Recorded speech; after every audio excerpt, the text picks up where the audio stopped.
and welcome to In With the Old. We are a podcast focused on dispelling myths, building appreciation for God's Word, and rediscovering the Old Testament for the life of faith.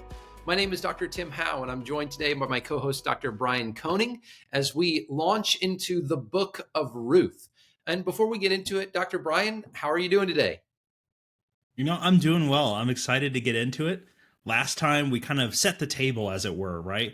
We said, all right, here's where all the pieces are. Here's some things to kind of be aware of.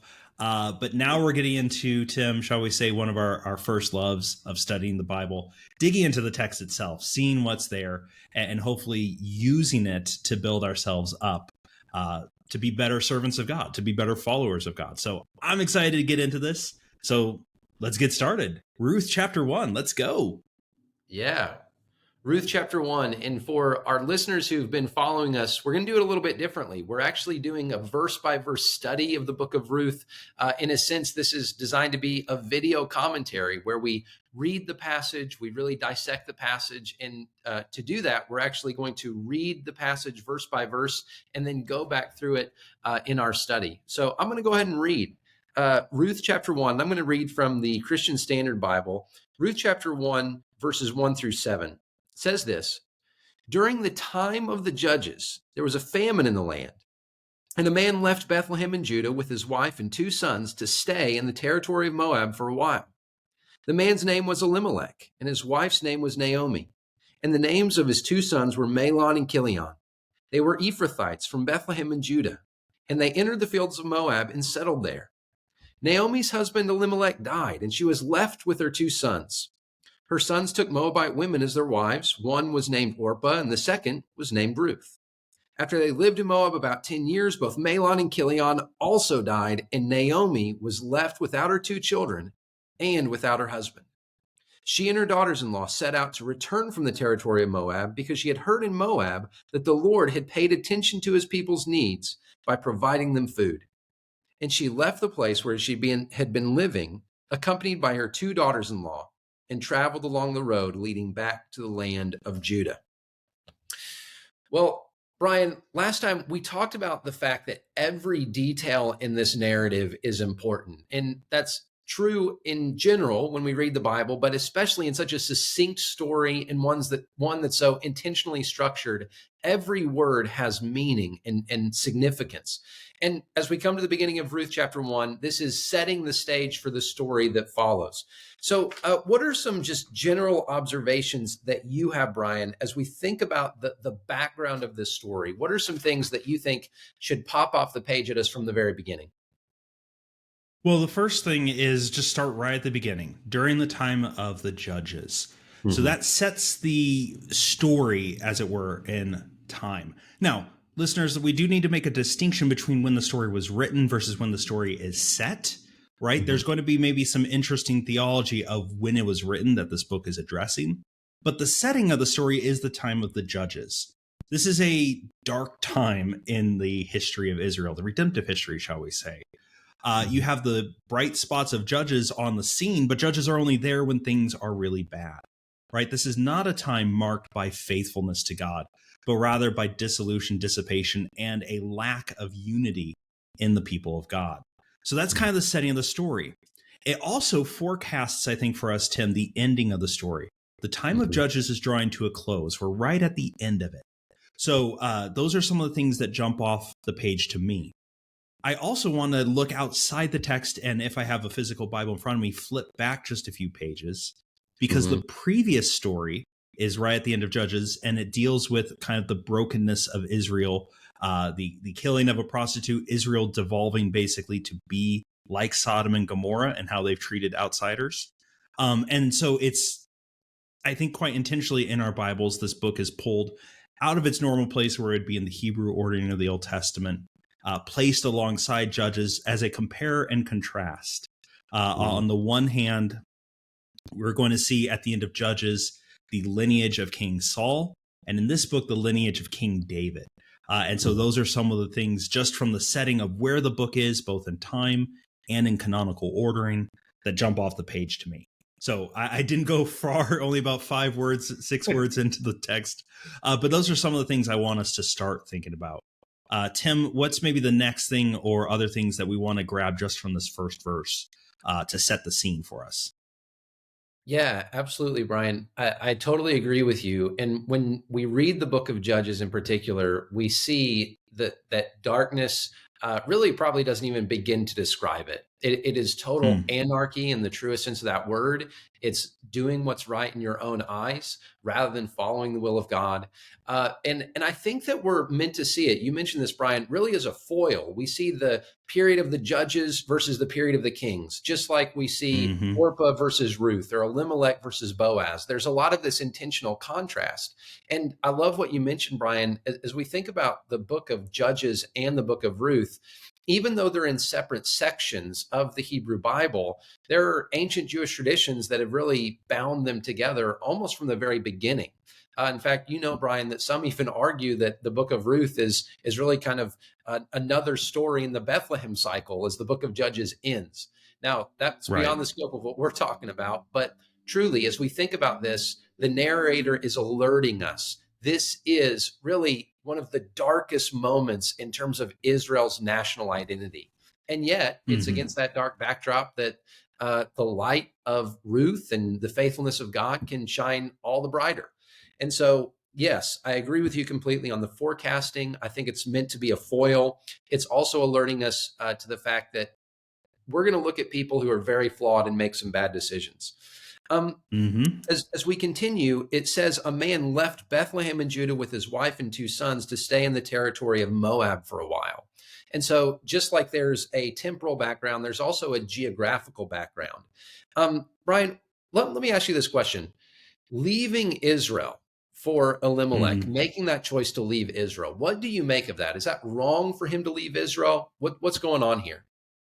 Yeah, so there's a lot going on in just where they're leaving and where they're going, right? So on the one hand, listeners, there's a bit of an irony. I think I described in the introduction, Tim, that I find the author of Ruth kind of playful and fun in how they put their story together. Bethlehem is the house of bread, and they're Hmm. leaving it because there's a famine, right? There's a kind of sense of irony. They're heading to the land of Moab. Now, listeners, if you followed along in the Old Testament to this point, Moab is a mixed bag, and it's mostly a bag mixed with bad things. Now, on the one hand, the Moabites are related to the Israelites. The Moabites are descendants of Lot.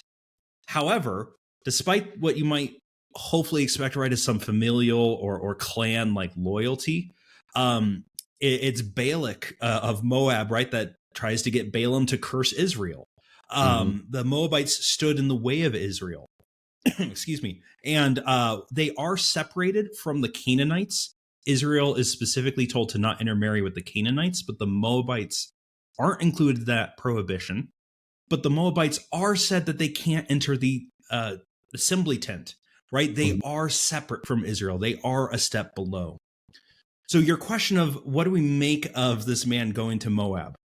On the one hand, there is no prohibition of an Israelite leaving the promised land, right? I can't find any text that says thou shalt not leave once you've arrived. Hmm. And yet, you've been brought as the people of Israel to the promised land. You're at the place that God has directed you to be. Is it wise to leave there? And I Hmm. think the answer is clearly no. The Old Testament is replete with stories that the setting is someone is where they aren't supposed to be, and therefore bad things happen. I'm Hmm. thinking of, we're talking about the forebears of King David. The David Bathsheba story, Tim, right, begins with in the time when the kings went to war. Yeah. David's in Yeah. Jerusalem, right? It's a subtle little like, oh, he's not where he's supposed to be. He's supposed to be out fighting with the army, where ironically Bathsheba's husband is. Hmm. He's in the wrong place, and that's going to lead to some wrong actions. You have in Genesis, you've got Jacob continually doesn't quite get back all the way to where he's supposed to be. Stories keep coming out of that. Even Abram and Lot. Lot is in Sodom and Gomorrah. That's maybe not where he's supposed to be. Hmm. So on the one hand, I want to say like we don't have any strong prohibitions to say this is sinful that he's leaving. But I think all signs of wisdom say that this was a bad choice. I guess that's how I Hmm. want to put it. I don't want to say he's violating a commandment because there is not one written down. But I think narratively, the author is very clearly indicating to us oh, he's going somewhere that he was not directed to be. Bad things are likely going to follow and are going to follow, as we're going to see. That's how I would phrase it, Tim. Would you agree with that, or how would you phrase that for yourself? Yeah, I think Elimelech did what was right in his own eyes. I mean, he Ooh, felt like yes. leaving the land of Israel was going to lead to his survival and maybe flourishing. But of course, there's an irony, right? That what he did was right in his own eyes, but it was actually a denial, in a sense, of God's faithfulness to redress Mm, the famine and ultimately provide. And we see this by the way, you mentioned a few examples. Abram leaving. In terms of going down to Egypt during a famine, Isaac does the same thing. So this is something that's a particular temptation, and we can empathize with it to a degree, right? Well, we're starving. oh, There's sure. food in Moab, so I'm going to take my family to where there's food. But of course, that raises the question as to whether or not the famine is more than just a phenomenon of weather, but whether the Mm, famine is actually potentially a curse of God on the faithlessness of Israel, in keeping with the Deuteronomistic curses, where God says, if you serve me, if you obey me, I'll bless you. If you don't, then I won't bless you. At which point, perhaps there's this undercurrent of Elimelech trying to get out of the curse, as it were, to abandon Israel, to go to a place where there's more blessing. So I think definitely there's this huge question mark. Why would Elimelech yeah. leave, especially when we consider, as we're going to in just a minute, when we consider his name, my God is King? Well, why would someone who's named my God is King not trust the King to provide for his needs? I'll kick it back to you in Yeah. a second, but one more thing I want to add, Brian, is when we think of Moab, Moabite women in particular were seen as those who lured Israelites away. We see this in Numbers chapter 25, that the Moabite women seduced the Israelite men to serve other gods. And so it's not just that the land of Moab has this incestuous origin in terms of Lot and his daughters, or that Moab in particular is an enemy of Israel because they didn't help whenever Israel was coming to the promised land. In a sense, it's even worse. The Moabite women have reputations, and those reputations Mm, are not good. And of course, that's anticipating what we're going to see in terms of the marriages. But the land of Moab does not have a good reputation. This would have been seen as a folly on the part of Elimelech, very possibly even shameful to have left his community while they're experiencing a famine. And so I totally agree with mhm. you. This is something that does not forebode well. And of course, it doesn't take long for the chickens to come home to roost, so to speak.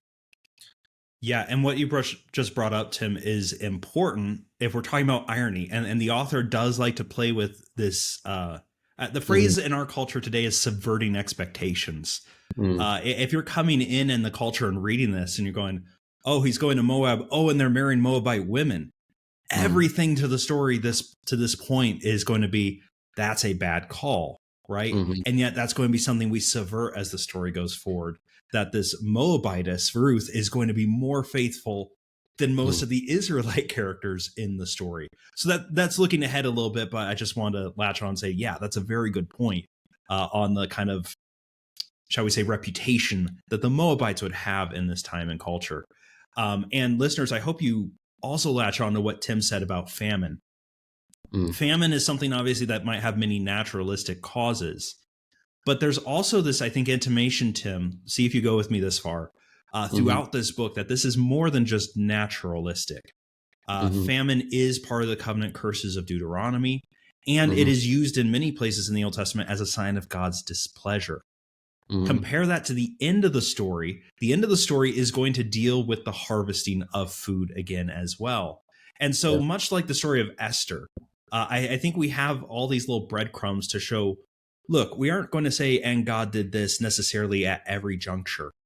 But as Mhm. a reader, the author is saying, look, there is a hand behind all these things, right? God Mhm. is not absent even for not, mentioning his name every other sentence. He is in and through this story. So I think Yeah. this famine is more than just something that happens. It happens in the natural world, of course, but I think we're Mhm. supposed to see that there's a guiding hand behind this. Would Yeah. you agree with that, Tim? That there's a lot more going on here? I would. In fact, I think even in the name Elimelech, we Yeah. see that Elimelech's name is true, even though he's not faithful to his name. That truly God is the king and God is Hmm. governing all of the events in this story and bringing about his promises and his purposes to pass. So I totally agree with you. I think it's interesting that the narrator doesn't explicitly comment and say these things. But in a sense, it's because he doesn't have to. There are some things that we're supposed to infer, and yet that sets the stage for this total and dramatic reversal in terms of the expectation of Ruth the Moabitess being the model Israelite in a time when every man did what was right in his own eyes. Right. So, Yeah. And the authors of the Old Testament, we've said this numerous times, but expect us to be good readers. right. And so I don't think they have to beat us over the head necessarily with these things. The breadcrumbs are all there, right? Yeah. Yeah. And maybe speaking of this, Tim, if I can, we've brought up names a little bit. Let's talk real quick before we Yeah. kind of move the story forward. The names of all of our characters actually are interesting, and including we're going to have a renaming right of Naomi later on. Hmm. But as Tim's already mentioned, Elimelech is Eli Melech, right? God is king, or my God is king. Naomi seems to be derived from the Hebrew word meaning pleasant. So at some point, right, you have maybe some truthfulness in Naomi's name, either irony or ironic truthfulness in Elimelech's name. It's a true statement for the book, even if Elimelech doesn't live it out. Hmm. But even as kids, this is something interesting. As kids have names which are better found along the seven dwarves of Snow White, of maybe sickly or frail, because Mahlon means something or is derived from a verb meaning to be weak or sick, and Killian means to be frail. There's a little foreshadowing in their names as well.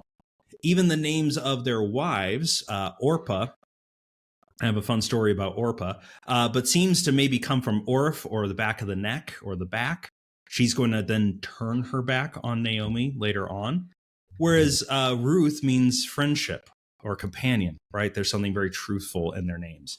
So some of our characters are going to be very faithful or true to their name, and some of the names seem to maybe be more in an ironic sense, in the opposite of what is Hmm. there. Funny story, Tim. I told you off air, but I want to tell it again here. In Orpah, we actually have the namesake, I understand, of Oprah Winfrey. If you flip the P and the R, which is what happened on the birth certificate, you go from Orpah to Oprah. And so there you go. That's what I understand her namesake to be. I like Oprah better. I'll be honest. Orpah, at least to an English ear, doesn't hit quite as well. But there you go. A little fun trivia for everyone today. Yeah. So what's in a name? Apparently a lot. And Yeah, that's a part of lot. what we mean, Brian, when we talk about the intentionality of the author, the narrative beauty of Ruth, that this is a story that is so intentionally crafted as to draw us in, but also alert us to certain ironies as well as blessings that come out. That sometimes people don't live up to their name, and then sometimes people's names turn out to be very true. And we see that, of course, in each of these. So let's talk a little bit more about the setting. So Moab, Hmm. okay, it's not necessarily explicitly stated you can't move or you shouldn't move. The Moabites have a questionable reputation. It would have been very possible that going there would have been seen as an abandonment of their community. But it does say that they were going there, at least in the translation that we read, that they were going there for a while, that they were Right. journeying there, that at least the initial indication is this wasn't meant to be permanent. But what we see is Elimelech dies, they stay, the sons marry. So what do you make of some of those details, Brian, in terms of the length of the stay, how the story develops, this background information we have at the beginning? Yeah, so the length of the stay, I see at least two key things the authors try to communicate to us. Hmm. First, Tim, as you just intimated, what may have been a temporary stay, at least initially in their minds, had become pretty much a permanent transplant. Uh, Truly, like you can have right multiple seasons of famines, but over a Hmm. decade for the situation to not have changed substantially in a way to allow them to come back home. Mm. Um, seems to be a long period of time. Now, if it's a divine punishment, it's perfectly fine. But it does seem to indicate, right, there's some sort of resettling going on in this family, which would be problematic. Why are they not returning to their family, right? Why are they not returning to the land that has been promised to them? It also, so that's one thing. I think it's pointing out we've got maybe a covenant, faithfulness, trust, however you want to phrase it, issue going on with Elimelech and then his sons after him. Second thing it sets up very interestingly is that no one has conceived, right? You don't have any children being born. And barrenness, it's a painful condition in any culture. It's a sign of punishment or disfavor, most commonly in these types of cultures, right?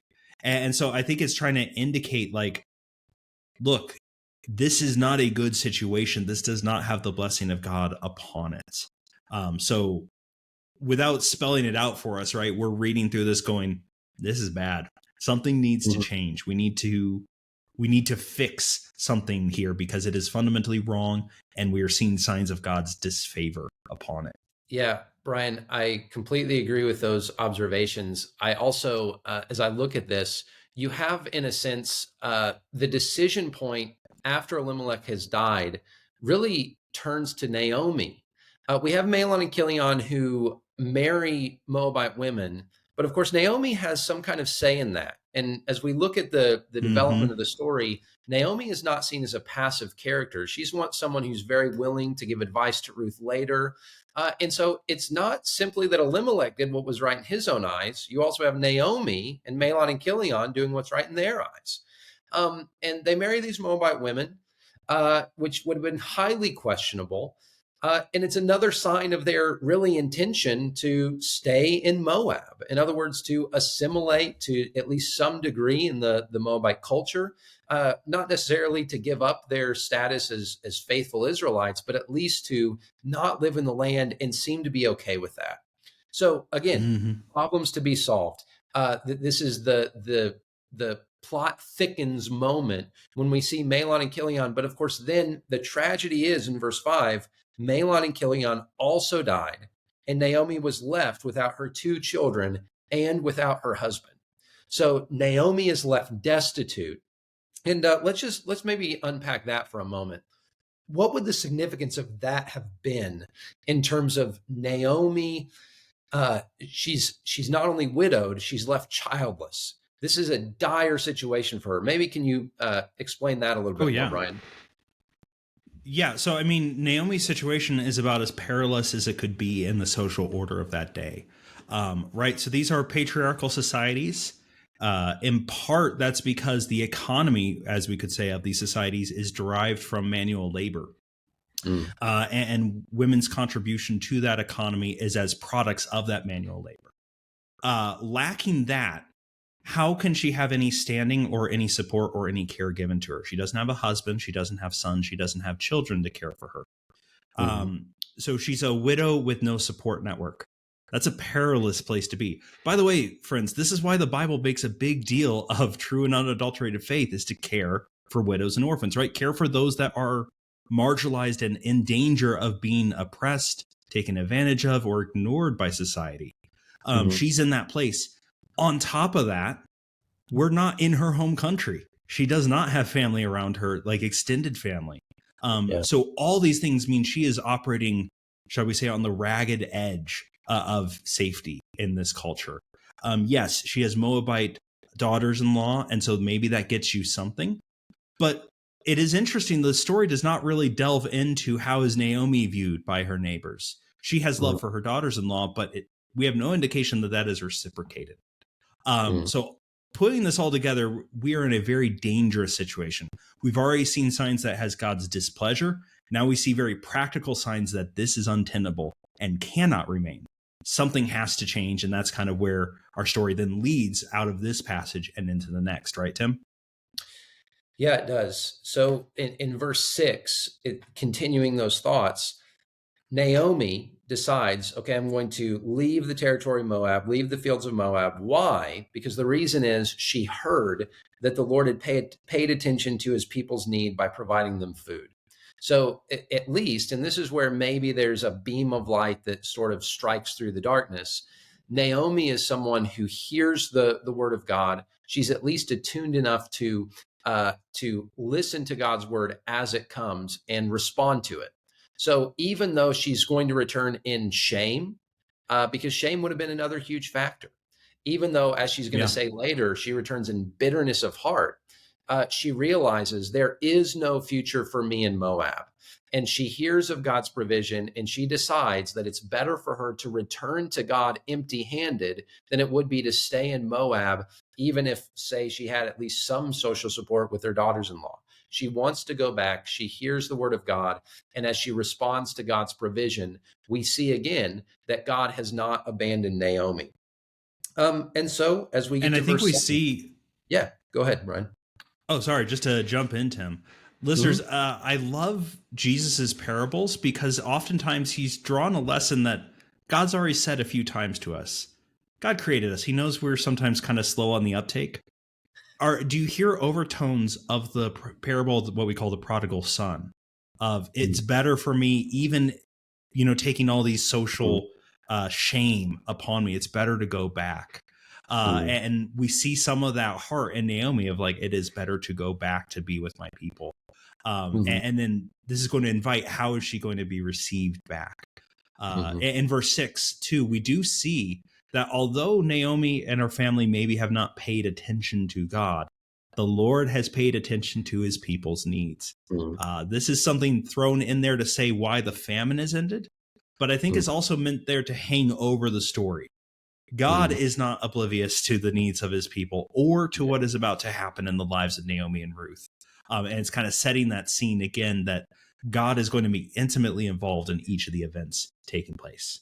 All right. Sorry to have cut you off, Tim. Go ahead. Let's jump into verse 7. No, we are in verse 7, the last verse we're going to consider. And so this is just a record that she does what she says she's going to do. She left the place where she had been living, accompanied by her 2 daughters-in-law, and traveled along the road leading back to the land of Judah. So she's on her way. But of course, there's a ... right? What is going to happen with these daughters-in-law? Even if it's best for Naomi to go back to her homeland, it's by no means clear that it's going to be best for those daughters-in-law. In fact, at least the initial indication would be that they would be better off going back to their parents' home, which of course is exactly what Naomi's going to tell them to do. And so verse 7 really raises the tension, or at least gets us on the edge of our seat. What is going to happen with these daughters-in-law? Naomi's going back in shame, and to accompany her would actually be to take on voluntarily the shame that Naomi is experiencing, even when they don't have to. So they have a choice, and there's a heightened tension, which leaves us with questions as we end today's episode and in this consideration. It's going to leave us with questions that then we want to have answered. It's kind of like Gandalf. I have questions that need answering, which is, of course, what keeps us coming back. So, Brian, do you have any final thoughts on verse 7 before we wrap up today's consideration? No, I like that we're stopping here, listeners, because it's easy to just sit down and read this whole book in one go. It's fairly short. But I think we're supposed to dwell on some of the questions, as Tim has said, that need answering here. This is a not insubstantial journey. It's not like they're going across the world, but this is not a short journey from Moab to Bethlehem. And if it's going to be primarily or exclusively women traveling by themselves, that is far from a safe prospect. And so there's a lot of questions. God has paid attention to his people's needs by providing them food in Bethlehem. Will he provide for Naomi? Will he bring her back safely? What about her daughters-in-law, who, for all the reasons we said about Naomi's condition, might prefer to stay in Moab and not go with her, right? And so it's important, listeners, I hope you kind of stop here with us, take some time to kind of really wrestle through what the author's doing and building up the tension and trying to set the scene for what we see next and start seeing the character of Naomi and the character of Ruth come to the forefront. But that's going to be next week's episode, right, Tim? Yeah. And listeners, we hope that you join us next time as we continue this study. Again, this is our love, to be able to go through the Bible, to be able to consider it and hopefully help and serve you as we do that. So if you have any questions, feel free to reach out to us as well. We'd love to engage with you on Facebook. You can also reach us at inwiththeold@outlook.com. And we'd love to engage with you in that way. So join us next time. Thank you for spending this time with us. And of course, until next time, stay cool and stay old.